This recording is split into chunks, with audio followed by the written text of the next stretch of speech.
Hi, my name is Robyn McCormick, and I am the Girls FCA Lacrosse Club Director. This podcast is about all things lax. We wanted to bring you authentic, fresh, and inspiring information from coaches, players, and others in the lacrosse world, giving you the best up-to-date information in the game of lacrosse as it is evolving quickly.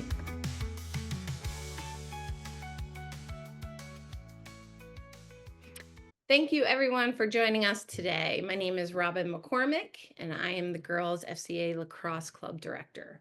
Welcome to our podcast, All Things Lax with FCA Girls. I'm excited to introduce our guest today, American University head women's lacrosse coach, Lindsay Teeters.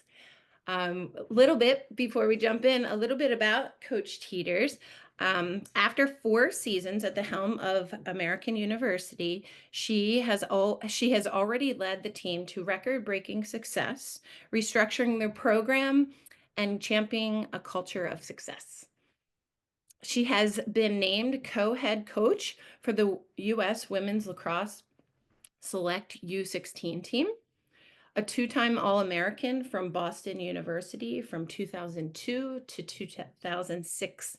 She brings 13 years of coaching experience, including 7 on the D1 level with stops at James Madison, George Washington, and Virginia Tech, where she was promoted to associate head coach during her time there.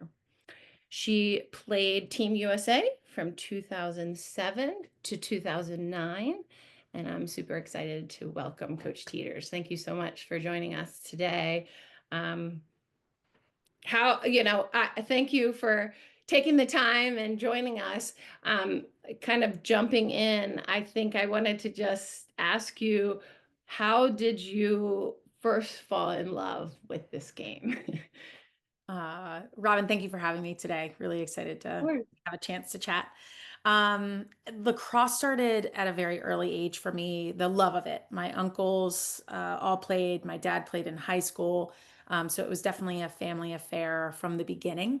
I was very, very fortunate that I was coached by Dolores Adele, who was a wife of longtime Maryland coach Dick Adele. And she was my first coach, both in soccer, I think soccer, basketball, and lacrosse. And growing up, obviously, right down the street from Big Man was special. I got to play with his daughter Erin. So lacrosse started at a young age. Certainly more at the rec level. I think now, obviously, everything's more club, which I'm sure we'll touch on. But lacrosse, definitely, my love of lacrosse started very, very early. Although I think I was probably more talented in soccer than I was lacrosse. I loved it so much that there was no doubt in my mind I was going to try and pursue, the collegiate path. And then also understanding that I could possibly do this as a career moving forward. That's fantastic. So you were a multi-sport athlete. Were there other sports that you played growing up, or? Yeah, so I rode horses when I was younger, and I played soccer. That was probably the first sport that I loved and I really excelled at. Played basketball. I was fortunate that I won actually a state championship in both soccer and basketball at Glenelg High School. And before kind of McDonough took over, Chris Robinson actually used to be the head coach at Mount Hebron, which was in the same county as Yes. Glenelg. So unfortunately, we used to just pride ourselves when we were second in the county that we were still county champs. We didn't win a county or state championship at that time, but we still found some success on the field and had some great players come through the program. Well, that's kind of what I've asked some of the, people who I've had on, is the importance of multi-sport. Do you still find that is, or do you recommend, kids still playing multiple sports as long as possible? As long as possible. I think the club world maybe doesn't allow it as often. Even when they say that they, love multi-sport athletes, the schedule is grueling and it doesn't allow for them to really to both. Arguably, our best player, on our American team right now is Reagan Murdoch, and she was an incredible basketball player. Wow. So I think for us, it definitely the importance of playing other sports. I think basketball is one of the best ones you can play. Fanola obviously is a basketball player, so I think for us, it is important that they have a background in other sports. Yes, for sure. I do, so many people say that the game of basketball transfers over to lacrosse so easily. I think I've found even as a coach, my best defenders are soccer players because um, I think soccer is a little bit more up on the ball and you're a lot of contacts being made. So defenders, soccer players typically are not afraid to kind of touch and make that contact and be super aggressive. So anyway, well, that is fantastic. So share a little bit about, I don't know if you had siblings growing up as well, playing with you as well, kind of encouraging your journey of the sport of lacrosse and clearly your family. Share a little bit about your journey of lacrosse for yourself. So I'm actually one of seven kids. My parents had five kids. I sit right in the middle. So I have two older sisters, two younger brothers. Unfortunately, my dad died when I was younger, and my mom remarried, and so I have two younger stepsisters. So we thrive in chaos. I feel like that's kind of how our world at this point. Um, Both of my older sisters played lacrosse. My younger brother, who's a year younger than me, played at McDaniel. We were the only two that played collegiately, but it was really, I think lacrosse was a family sport. And I think sports in general were just part of our lives. We loved it. We, spent a lot of time. We were fortunate that we had some acreage and always were playing in the backyard, had an incredible basketball hoop. So I think for us, we just, we're grew up in that sports realm. So I was the first to go to school collegiately to play. And then my brother followed suit. And, I was lucky that my parents came up all the time to come to my games. My grandparents would hop on a flight too. It was before Southwest started to fly up, AirTran used to have like $39 flights. And you could get up for the day and come back. So I was very supported in that sports world by my family.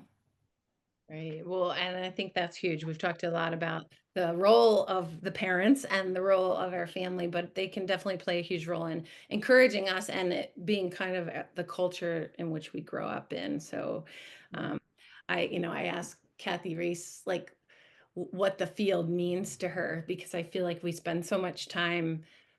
I feel like I've dedicated my life to sports and I didn't mean to, but I feel like that's obviously where our passion, was very much in my home and my family. And my dad just thought I think he thought of it as a way of community and just being part of your community. And then, um, sometimes downtime can be a dangerous place for young kids getting into trouble. So sports are a great place. Yeah, yeah. Um, well, thank you for sharing a little bit about that. And I think, as we're chatting, like it's like I really want to hear from you what you're really passionate about. And as the game is evolving, like what are you seeing? So my next question for you really is what are you most passionate about the game that you think players and parents need to know? I think the one thing that I'm passionate about, and it translate a lot with my American team is just the role that coaches can play, in a player's life. I sit here today. I think I mentioned obviously Big Man and Dolores. I had an incredible soccer coach, Cliff Walcott, who understood me, as a kid. I'm a middle child, so I was fighting tooth and nail to get every attention that I could, and I think my mom can attest I was not the easiest kid. And so I think for me, it was the role that my coaches have played. Liza Shoemaker, who's now Liza Kelly, who's out at Denver, Liz Robert Shaw, who was my assistant at BU. You know, the reason why I sit here today is the role that they played, in my life. And that's, ultimately why I sit here. It's why, why I want to continue to really make an impact, in players' lives is what it's done for me, and what it continues to do for me, the relationships that I've built, and just I think the power that it can really play. So I think it's really important to understand, and that's give and take. I think I talk a lot to my players about the relationship that we can have and the relationship that we're going to build if they entrust in me and if they feel like I have their best interest. I'm going to get the most out of them. And that doesn't mean I'm going to be easy on them. It doesn't mean that I'm going to sit back and let them, kind of, they are going to make mistakes, and I will find a way to correct them. And we are going to have tough times. However, because of the relationship that I've built and the trust that they have in me, I really am able to make a difference in their life. And that's on the field, that's off the field. So, I think the biggest thing for me is recognizing the impact that coaches can really make in a player's life. And for me, that is why I continue to love this sport. It's why, we were talking earlier about just how much the, community that you have around you, and that extends past just your immediate family, is, one that you'll take with you, and it really will make an impact on your life for years to come. So I think it's recognizing, obviously we talk a lot about the impact that players can have, but I think the most part is the impact that coaches can really have on a player. And that's why I sit here. It's why I'm excited to continue to see my program grow. And I'm just thankful that I've had the opportunities presented to me over the years. Yeah, I think, as you speak about, cultivating like trust with your players, and, because they're young women and they're just experiencing life out in the real world once they come to you. And that trust level can really impact. I remember hearing the BC head coach, Keisha Walker, like she's saying the same thing with just that importance of developing trust. And then also, as you mentioned, so my daughter, Fanola, she's going into senior year. She is going to American to play for Coach Teeters. And one of my, as all the moms and fathers out there listening, like my biggest prayer through this college recruiting process was the impact of the coach that she would come under. Because I remember playing at Loyola, Diane Ankins had a huge impact on me. I mean, there's certain memories like I can probably count on my hands where I literally still remember where I was, what she said. You're spending so much time with your team and your coach, and they have a huge influence on your life. And I feel very blessed and fortunate to have played under her and, all the assistants I ever, was impacted by. Um, but we had something really special, and we were able to go to the final four or the national championship. We lost by 1 goal to Maryland, but it like that, and we were able to go to Australia. Like there's so many memories with this team, and you spend so much time that you really want to be inspired by someone leading you. So I just to give you a shout out, when Fanola committed, I didn't even know, and I know you're a local person and you coached in this area for a long time, but I had people like that I didn't, I'm even associated with lacrosse, approach me and just tell me what an amazing human being you are. So I hope that you Wow. can receive that. I'm not even kidding. Like, and it just confirmed in me because that was my biggest prayer request is who's going to influence my daughter. And I'm just really feeling blessed and thankful. So thank you for offering all that. And don't mean to put too much too much on you, but I just wanted to share that. So yes, this game is evolving super fast. Yeah. What do you see in the game changing the fastest and most, or most? Maybe it's what's moving so fast, or maybe it's just happening more and more and more. Is it good, or is it some challenges that are coming along with it? And you can talk about both the good and then challenge. The rule changes, I think, are the biggest thing that is hard. We, as a coaching body, are able to change our rules every 2 years. And you're seeing it. You're seeing the rapid change. You're seeing us continue. And I think good and bad, right? We want to progress the sport. We want to make it great for the audience. I think as you hear feedback about lacrosse, as a beginner, it's really hard to understand as a spectator. You don't always understand the fouls. You don't understand how they're moving, what decisions are being made. So I think, changes need to be made. I think they're happening maybe a little too fast. And I also think it's very hard because lacrosse has a lot of different disciplines. So when you look at a sport like soccer or basketball, they are the same sport at the youth level as they are at the Olympic level. Lacrosse, we have, like, my daughters played 3v3 with no goalie their first year. They then transitioned to, I think we were 6v6 this year with a goalie. But it just continues. There's just a lot of changes within and the disciplines within our sport. Now we have box, now we have sixes, we have worlds, like even the way that our world team and our national teams play is different than it is the way that our US high school and college teams play. So I think there needs to be a little cleanup there. I think some people don't like this opinion. I think that if there's a magic ball, if the Olympics does well, I think you're going to start to see our sport transition to a more sixes model. Mm. And I think that's, how do you get us on TV? How do you get, the sport to be showcased and for people to not only want to play it, but want to continue to watch it? And I think they found that's kind of where the sixes model came out of. They did the research. They, put feelers out there to figure out what was going to work best. To plus, I think and I'm probably going to I might be wrong in this, but I believe it was also the number of athletes that could come in from an Olympic level. They weren't going to, do a big football roster. So I think some of that was also a roster limit for the Olympic committee. So I think the sport is changing very fast. And I'm interested to see how the Olympic model goes. And I've loved coaching sixes. It is a ton of fun. We've done it. U16 and U18 has now shifted. Now we're 17 and 19.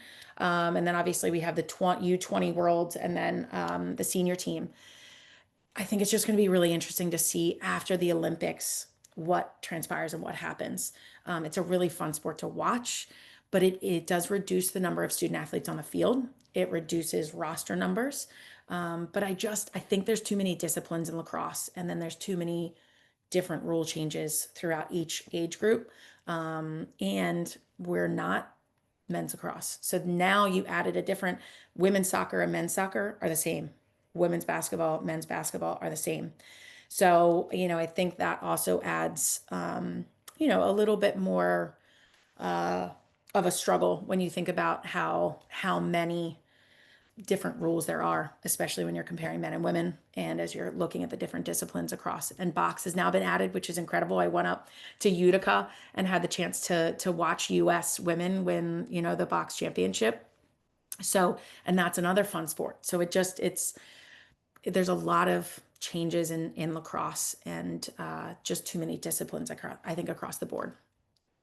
Right. I mean, that's a great point. I mean, the boy, even when I played, there was no boundaries, like the whole, this might educate some people that didn't know, but like the whole team, like I was, I started my career in college as like a midi defender, and then I eventually moved lower and lower. And To a I point or cover always, what's that? to a point or cover point. Yes, yes, yes. I used to be D-wing. And then or third man, and then the whole crew could come down. Like all players could come down to the 12, and I was able to score and be a defender and kind of play a little offense. So definitely little every year it seems like these couple rules are added, and kind of making it what it is. Some are exciting and some are kind of like, oh, um what are there any rules this year that are up, like that are concerning you or that are you're excited about change that you've heard about this year? Mm. I'm a mixed bag right now. I feel like I need to see some of because I know we're in this transition of a rule change year. We typically test them out in the fall, and then that gives us a better uh, Idea. understanding. We did that last year. We tested a lot of them in the fall. I honestly feel like I don't know enough yet to make a decision on which ones I like and which ones I don't. And I feel like, even thinking about ones that I previously didn't love, like the green card, I think it got better as these last 2 years have gone on. So, ones that maybe I was upset about in the beginning, I, don't mind as much now. It'll be interesting to see how the green card and scenario happens outside of the 30.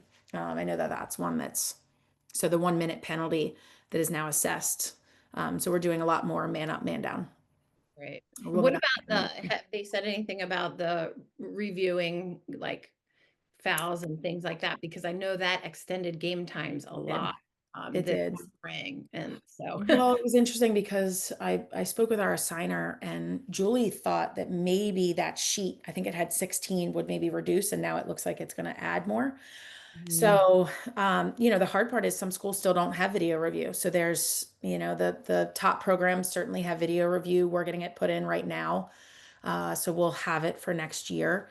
But that's the other thing with the spectator side of things. We're being told that it's better to have a game that's under 2 hours. You're more likely to keep an audience if that game cap is 2 hours, and the review does increase it. So, uh, you know, I think the hard part is like anything, and this is where you see it in other sports. Refs are human. They're going to make mistakes. They're not expected to make every decision the right way. So I think it's just the human nature that it's going to continue to happen, and I just don't know how many more rules we can put in to review, because it's getting. I think it's getting to be too much. Right. Yeah. I mean, there's some obviously pros and cons to all of it. Yeah. I think when we go into tournament play and there's no shot clock and the whole stalling and it's like, oh gosh, I'm so glad this shot clock is now within because it does speed up the game and it's It like you does. have to watch a team like run around with the ball for 5 minutes. So there are some good things, some things that Yes. are still, I guess, out there for review. But so talk to me a little bit about your time with the US. And, this is kind of maybe the back end of that is why would you encourage young athletes to go out and try out for US? Great question. So I, being involved with the US system early on, in my career, and having a chance to wear Team USA, was an incredible honor. And then being asked to be part of this U17 and U19 development program has been, it's been so much fun, to play or not play, to coach. Some of the greatest, lacrosse players that are coming up through, to think that there's an opportunity that I've coached a few that could be on the Olympic team, is an incredible honor.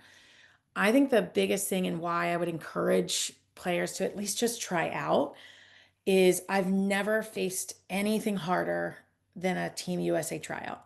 I've never. I mean, physically and mentally demanding. I still look back at that time. We still, even on the sidelines of a lot of the coaches that I played with and tried out with, we talk a lot about that time and those 3 days or 4 days, and my feet and me having to put Vaseline all over my feet and just, wanting to just keel over at moments. Like it truly was, the hardest thing that I physically had to do. So I think it's great to put yourself in that situation where you can try out and do something really hard, and be in an environment with, again, some of the greatest lacrosse players to ever play the game, and to stand next to them is unreal. To be able to, be on the offensive end or defensive end or be on the draw circle with, some of the greats are. It's a moment you'll never forget, and it's one that pushes you to the limits. So I would encourage everybody, to just try to do the regional tryouts. To see the regional tryouts obviously are a little bit different than combine, so obviously you're always working, but it's also an honor just to try out and to be part of it. And if you do get to that combine, it's just preparing like physically and mentally, that it's going to be one of the most grueling things that you've ever had to do. And it's I truly, I love being around it. I love seeing, the players just play at such a level. It certainly fills my bucket of, getting a chance to compete and play at that high of a level. Wow. Who was coaching you at that time for US? Who was So in? I went through the transition of two different coaching staffs. So I think Ricky ended up taking over at one point, but it was Sue Stahl. It was She's yeah, still a legend. I mean, I I forget know, I know. I was playing Um, like ODU. She was ODU, ODU. then she did I'll US. never, I played against her at BU. We played ODU at Temple, and I want to say it was like my sophomore or junior year. And we went down there, and I just remember being so intimidated, not by her team, but by her. Yeah, her We had presence. Oh people there. yeah. Yes. I know. My dad was really, he loved ODU and he was really kind of wanting me to go there. And I was like, I don't know. She kept intimidating. but, Yeah. um, Sue Heather was part of the yeah, staff then. It introduced me. And then I was fortunate. I actually left college coaching for a little bit. This profession is hard when you are young. You miss out a lot on certain activities. I think I missed out on some weddings and baby showers and girls trips and, because the schedule is tough. And I was fortunate enough that that one year that I decided to leave college coaching, I actually worked for the national teams, and got a chance to, kind of see the other side of it and work with all four of the national teams at that time. So U20 for both boys and girls, and then the two senior teams. So it gave me a fresh perspective. So again, the connection that I have with, USA Lacrosse kind of continues to go throughout. And a lot of the relationships that I've built and just the people that I've met, and I think there's been some really great transition there. That facility is beautiful. I kind of wish that maybe the stands are a little bit bigger because I think they can fill it. So I think, that's kind of the next phase is like, how do you continue to, build that facility to make it to continue to be a premier place that, even college teams want to go and play. But it's, that field is special.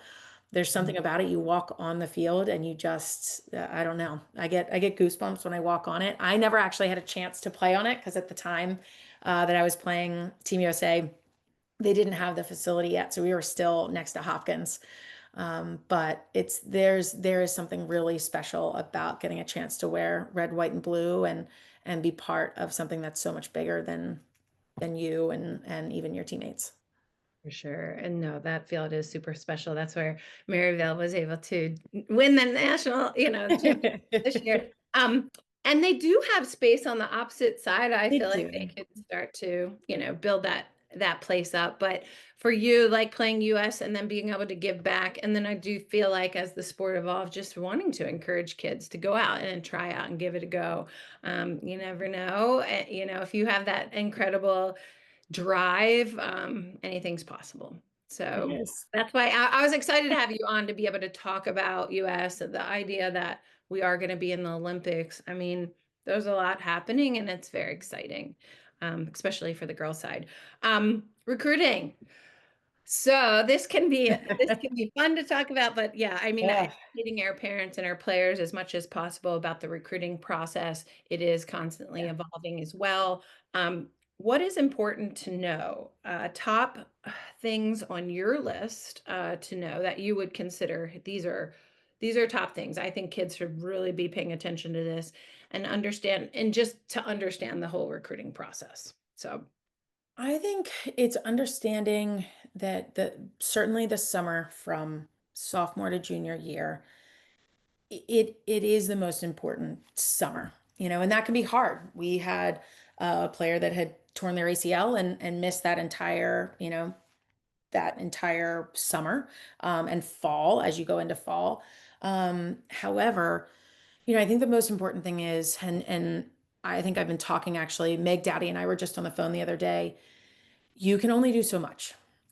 And I think one of the important things and factors to really consider is even though this is the most important time, it does not mean that you have to fill your calendar from June until July 31st. And I think what we found, and Meg played at Maryland, was a all world defender, and sometimes it's a little too much. and these kids are they're exhausted by the end of July. And it Yeah. actually, the problem is some of them aren't showcasing their skills because they're so exhausted. So I think just being, although yes, this is a really valuable and important time, it doesn't mean that you have to do it all. And I think that's where you come in, where you have to find the best showcases, the best camps and clinics to go to. And it's then really important for you to have people, whether it's, someone like you who is the director and talking with some of the individuals players that you have on your team and having some very honest conversations about, go to this showcase because this has the level of coaches that maybe are a little bit more of your fit. And I think the parents need to really hear it. The girls need to really hear it. And it might be disappointing. You always want to shoot for the stars. I use this analogy a lot because I think I've looked at UNC. That was on my list. Who doesn't? Everybody looks good in baby blue. The problem is UNC isn't going to take everybody. So, there's times where, yes, you want to shoot for the stars, but you also need to be a little bit more realistic. And if you can do that, then you're not going and spending so much money, on, 7 different showcases throughout the summer. Let's really sit down, have some honest conversations, use the people that are going to give you honest feedback, and try to find the best places for you to go, and not burn yourself out. And I think that's hard because some people don't have recruiting directors. Some people might not have a high school coach that, it understands the process and understand what is going on. So I do think it's hard because then at that point, who are you relying on? Who are you communicating with? And how do you get that honest feedback? But my hope is that, the more the club grows and the more we can educate as coaches, people can find and choose the right showcases, camps, clinics to attend in order to give them the best chance. And I think it's also hard because everyone glorifies Division One. My brother played Division 3 and had an incredible experience. So I think that's my niece right now is down at Tampa, playing Division 2 and just won a national championship. And I think she's somebody, she didn't see the field this year. I think she played in one game. And when you talk to her about her experience, she lights up. So I think yes, Division 1, gets the glory. But there's a lot of great lacrosse being played, and there is a lot of incredible programs. And I don't think, people have to just try to continue on this path of looking just at Division 1 or going to, all of these showcases that are expensive and not really giving you the best platform to perform and to show you. I think there's some showcases that have 200 players. You Yeah. can't see 200 players. You can't. Like even for me, we try to get to as many games as possible, but there's only so much time. So some of the smaller events, might be a great avenue for some of these 27s and obviously looking ahead 28s, 29s. When you can get into some of these smaller events, it's a great way for them to really showcase their skills. But I think it's just there's too much. And even for us as coaches, we can't get to everything. And that's been hard this summer. I feel like my schedule I thought was going to be like, oh, it's not going to be that bad. And it's been a crazy summer. And I feel bad because I am some of the players in the 27, group, my notes literally are they just tired? Like question mark, because they don't look as good as they did in June as they, right now.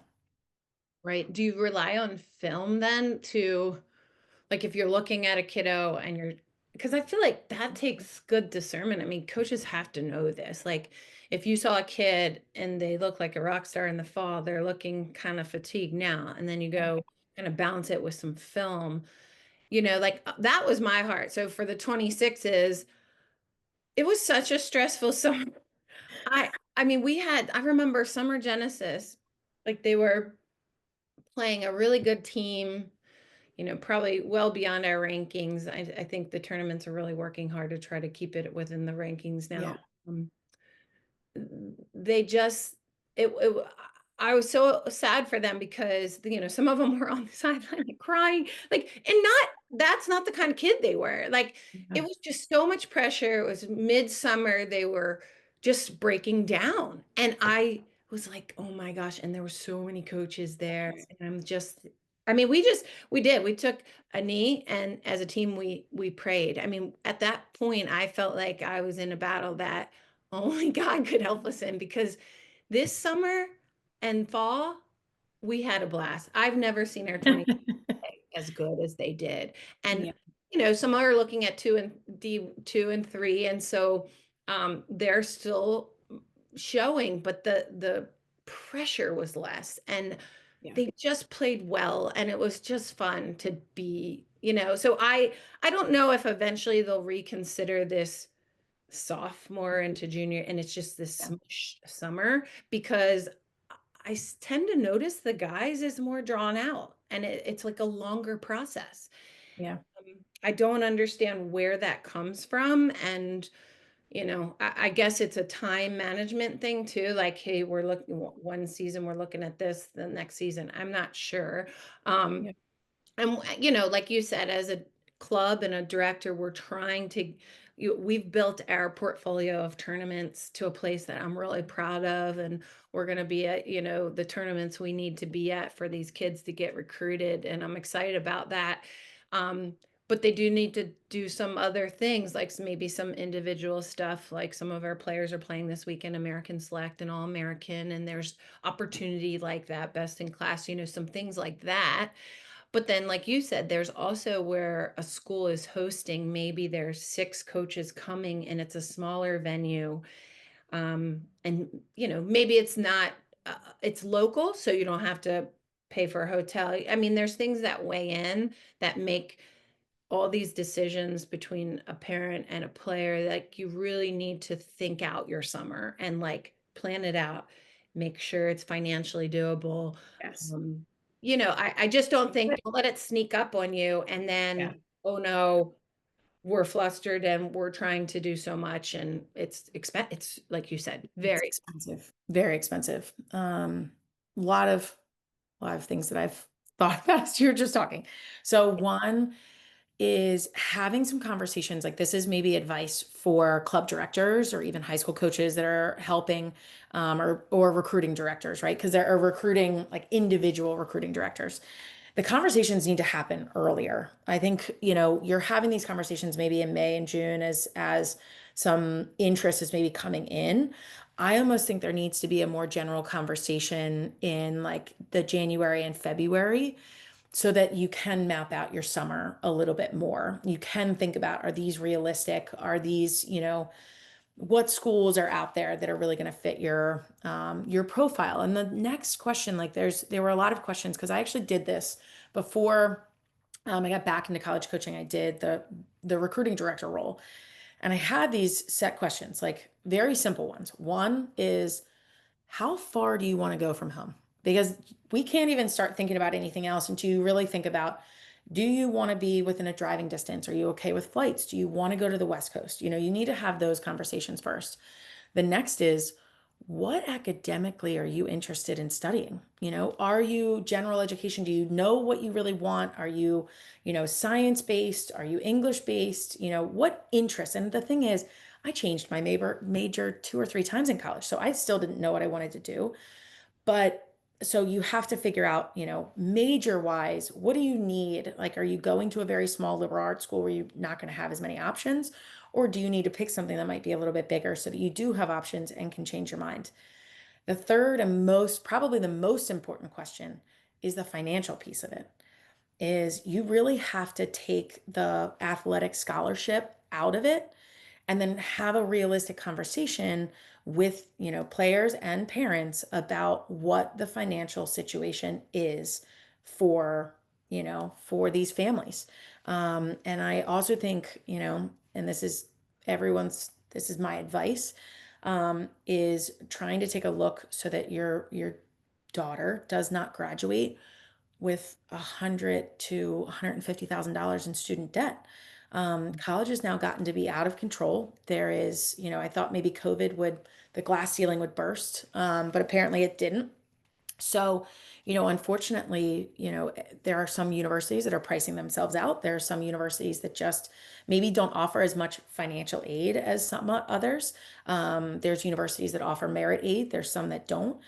And so it's really doing your research of like, what is the package going to be, and what number do you need to get to? And then once you start to have some of those conversations, then you can talk about level of play and have some real conversations. But until you answer those three questions, I think that then can steer you towards what you should be looking at. There's thousands of players playing lacrosse. And the top group, so when you look at the top 20, okay, so if they each take 10, that's only 200 players. Where do the rest of those couple thousand go? So again, they're always, the UNCs, the Marylands, the Northwesterns, BCs, they're always going to get, a lot of kids to come to their camp. And if you're in that top group, then it'll be easy and they're going to see you. But if you're not, and you're in the middle group and you're, trying to figure out where to go, that's when you need to have those realistic conversations of, where should I really be looking? What should I be doing, to make this work for me, for my family, and to give me the best chance to be seen at a program where I'm really going to excel. So Well, and do you know the exact number of D1?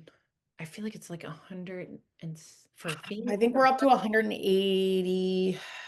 Is amazing. I mean, there's schools that I am like, "What? I've never even I and know. yet, like that's what you're saying, there is a lot of opportunity. We just have to really kind of do some of our homework and our research to find what's out there and what will meet our profile. I don't know if Chat GPT or my little AI is correct. It says 126 Division 1 women's. And then I think Division 3 has like 300 and some. So Right. And again, when you're I feel like 2 is like building, like even who's more. building, I thought they have like 75. Right. Again, general numbers. But there's a lot of, oh, now I see another one that says 133. So who knows? So Yeah, I definitely think I mean, I feel like it's over 150 the last time I checked, but I think more and more colleges are putting finances into their sports and, offering girls lacrosse um, but there is opportunity and like doing your research and your homework is very important. I mean, we've heard that before on this podcast that that's something that we need to do. And as you said, how far away do you want to be from home? Academics. I mean, these are like my 26 team. Wow, just smart group of girls yeah. and shooting for the stars and academically and not water that down because you want to just play at lacrosse. So always looking at your academics and then financial piece is a huge part. So kind of getting towards wrapping up, but 3 things players should prioritize. Always put you on the spot, but Well, I think it depends on, are you thinking from a recruiting perspective or just like in general yeah, in general, stick work. I think we're a very fortunate sport that you might not be the fastest player on the field, but if you have incredible hands and if you can catch anything that comes to you, if you are able to release the ball at any point, stick work is the number one thing that players should be looking at. So, getting I know everyone loves the wall, but the problem is if you don't have the right mechanics, sometimes getting on the wall and just repeatedly having like a pushing mentality isn't necessarily going to get you, the stick work that you need. So if you can go out with a friend, if you can even, the backstop on your, at your house, but anything where you're really changing levels, where you're using your full body. I think, too often we do a lot of one-handed stuff, but we also really talk about how much your shoulders and your hips are involved in the throwing, catching, aspect of things. So I also encourage players to stand in front of the mirror, and everybody has, typically great mechanics, with their dominant hand, and all of a sudden they switch to their non-dominant and their mechanics don't match. So I even said, just stand in front of a mirror and see if you can't work on making sure that your mechanics match on both sides. But if you can catch and throw, even if you're a step slower, it does put you at an advantage. So I think stick work first and foremost. Um, I think second is also, just and I know everybody talks about this, but like the hustle play, and like thinking about how you can, come up with a ground ball or come up like the 50-50 balls for me, are one that really stand out, when you're in the recruiting process of, is this kid really fighting? Is she getting in there? Is she looking for that opportunity to, attack the ball? So I think that's another, because I can't teach that. I'm going to tell you right now, I've tried in my 20 years of coaching. I've literally tried, but I say it all the time. It's easier to rein somebody back in than it is to, kick their butt and try and get them to go harder. So I think, just encouraging like that competition side of things is probably, the second most. And the third, just showing a little bit of personality. And that can be like, it can be a range, right? So it could be that you're somebody who is really outgoing and is, celebrating all the little things, and or it could just be, that you're quietly, being a great teammate on the side. It doesn't always have to be, you can't have all alphas on a team. You Right. just can't. You have to have a couple betas. You have to make sure that you have followers. And we talk a lot about this even with our team. Like, are you a leader or are you a follower? And it doesn't, if you're a leader, you can still be a follower. If you're a follower, you can still be a leader at moments.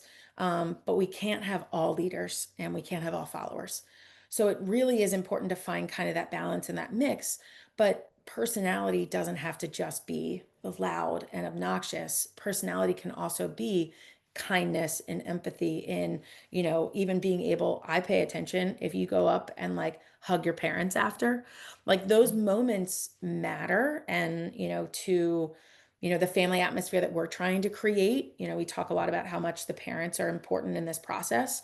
So I think being able to show that too, like all of those things are really important. So stick work, I think 50-50, and really attacking, and you can be a very quiet kid and still attack 50-50 balls, and it's not, and then really being able to show just a little bit of that personality, and in whatever capacity that is, whether it's loud and a little boisterous, or if you're just, quiet but also very kind, and being able to again articulate some things. Like in the recruiting process, we love talking to the girls. I love having conversations.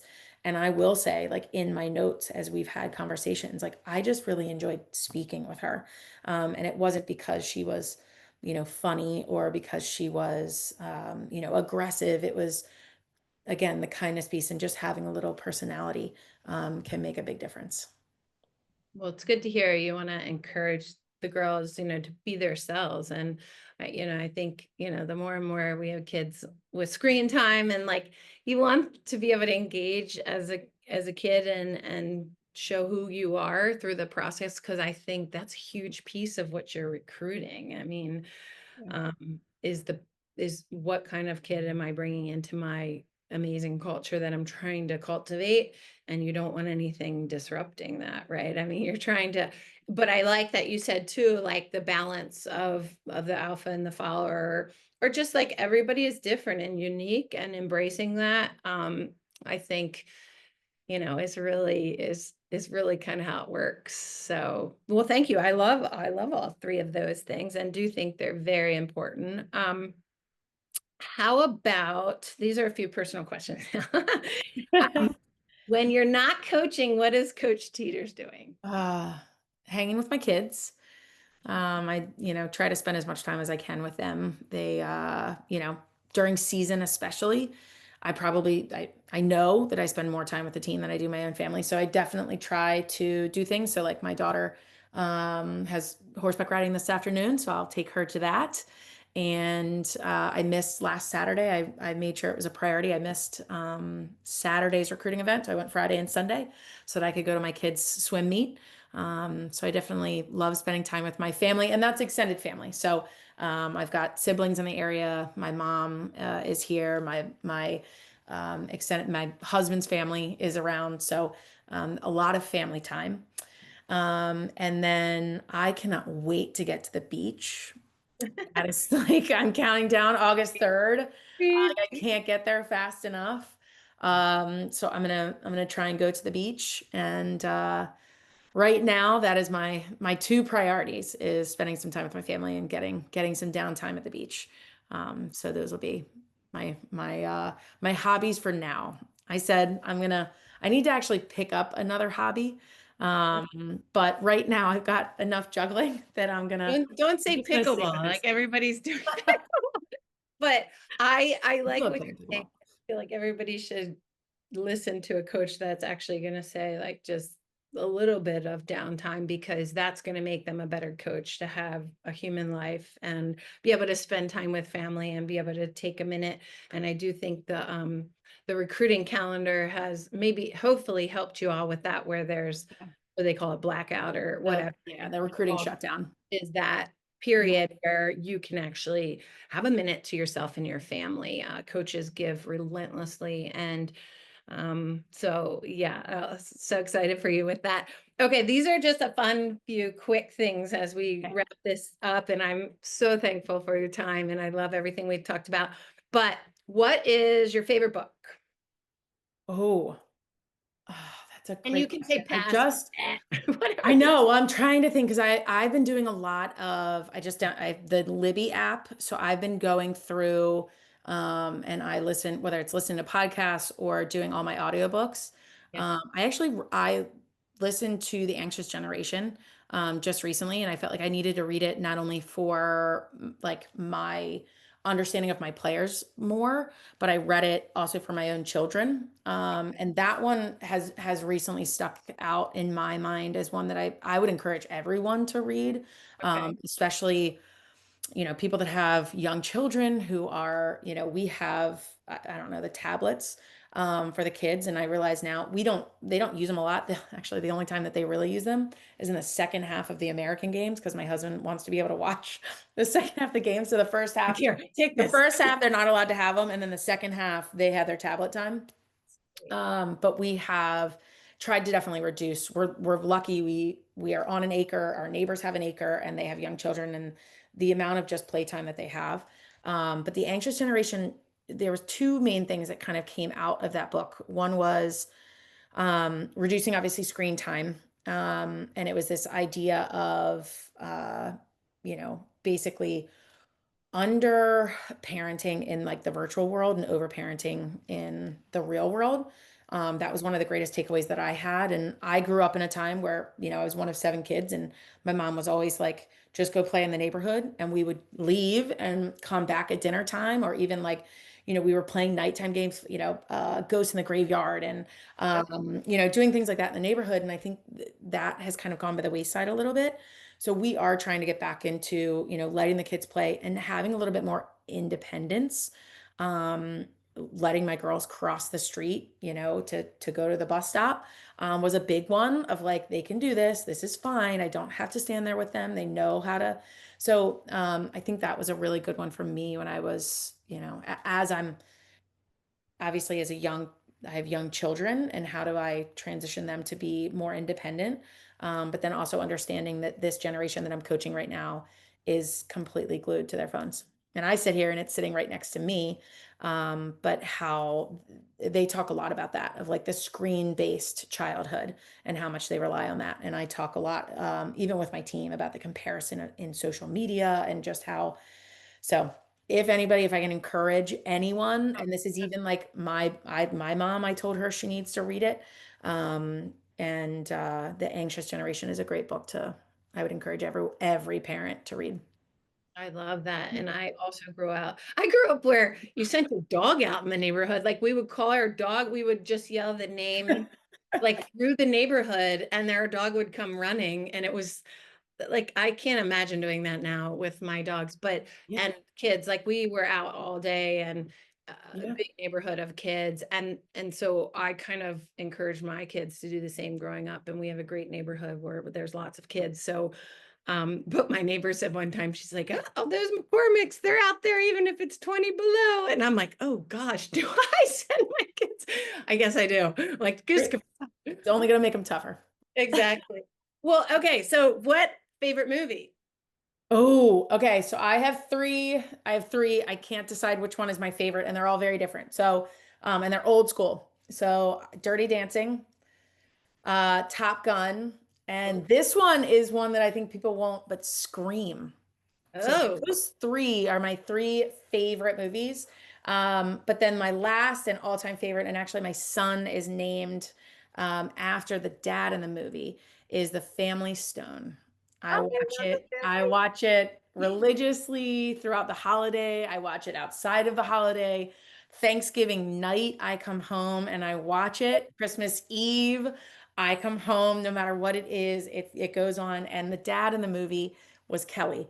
Yep. And my son's name is Kelly. So that is probably like that's number one, but it's also a holiday movie. So, and then I have those three that I Top Gun, Dirty Dancing, and Scream, and I don't know why, but those three are my favorite. That's amazing. No, Family Stone, we also watch Thanksgiving night, and it's one of our favorites as well. Again, what a great group of family. I love that movie as well. All right, so favorite food. Oh, I'm a steak and potatoes girl. So if I can have a nice medium rare steak, that's what I'm going with. All right. Sous Okay. vide and like the Anova, my husband has like perfected how to make a steak. And actually, I think that his steaks are better than when we go out.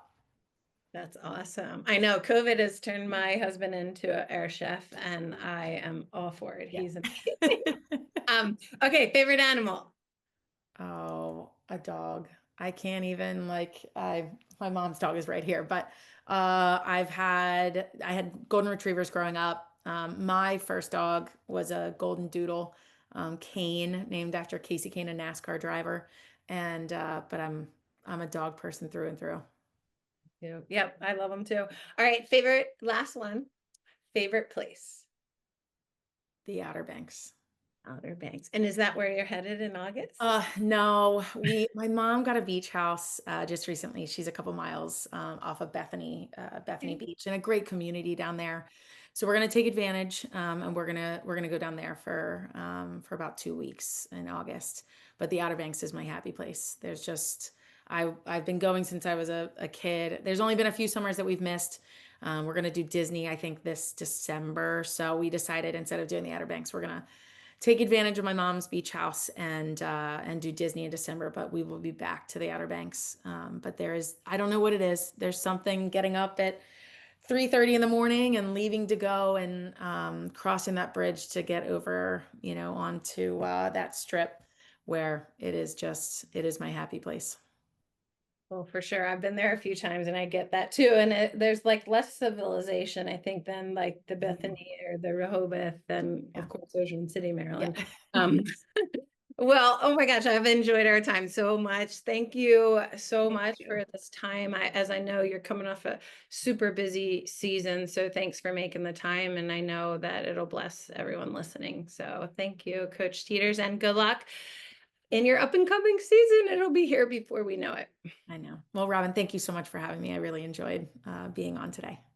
Absolutely. Thank you.